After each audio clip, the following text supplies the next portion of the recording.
გამარჯობათ მეგობრებო, ეს არის ჩვენი რიგით მეშვიდე გაკვეთილი და დღეს ჩვენ გასწავლით თუ როგორ შევასრულოთ 1-1-ზე. როდესაც ფორვარდი გადის 1-1-ზე მეკარესთან, ზოგი ძალიან იბრძვა და არის ის რა უნდა გააკეთოს. ამიტომაც ჩვენ დღეს გასწავლით 3 ხერხს, რომელიც დაგეხმარებათ აუცილებლად თუ შეასრულოთ 1-1-ზე. ეს არის პირველი ვარჯიში, რომელიც დაგეხმარებათ მეკარესთან 1-1-ზე შესრულებაში. მივდივართ საჯარიმოსთან და ურტყავთ დაბლს მეკარისგან დაუცველ კუთხეში. ეხლა კი ჩვენ ამ ყველაფერს გავაკეთებთ, მოვიყვანთ პრაქტიკაში. თუ თქვენ ამ ვარჯიშს გააკეთებთ ბერჯერ, ჩვენ გაგივითარდებათ ტექნიკა ამ დარგში. ეს არის რიგით მეორე ვარჯიში, რომელიც დაგეხმარებათ ასევე მეკარეს გაცდეთ. მივდივართ.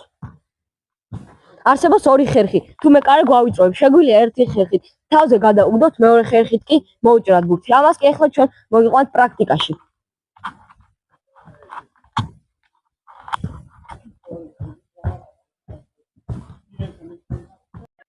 ეს არის მეორე ხერხი, რომელიც ასევე დაგეხმარებათ, რომ მეკარეს 1-1-ზე შეუსრულოთ. მივდივართ და ვურტყავთ მოჭრილს. ეს არის ჩვენი რიგით მესამე ვარჯიში, რომელიც ასევე დაგეხმარებათ მეკარესთან შესრულებაში.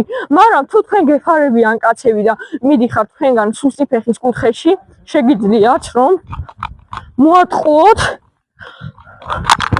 და სუსტი ფეხით დაარტყოთ დიაგონალზე ან ახლო კუთხეში, რომელიც მეკარისგან დაუცველია. ეს არის ეს სამი ვარჯიში, რომელიც დაგეხმარებათ, რომ განავითაროთ 1-1-ზე შესრულება. მეგობრებო, დღევანდელი ვიდეო მიილია. თუ მოგეწონათ მეშვიდე გაკვეთილი მეკარესთან 1-1-ზე შესრულება, ეს ვიდეო დაალაიქეთ და გამოიწერეთ არხი, რომ არ გამოგჩვენთ ჩვენი სიახლეები. დაელოდეთ ას გამოწერს სპეციალ ვიდეოს.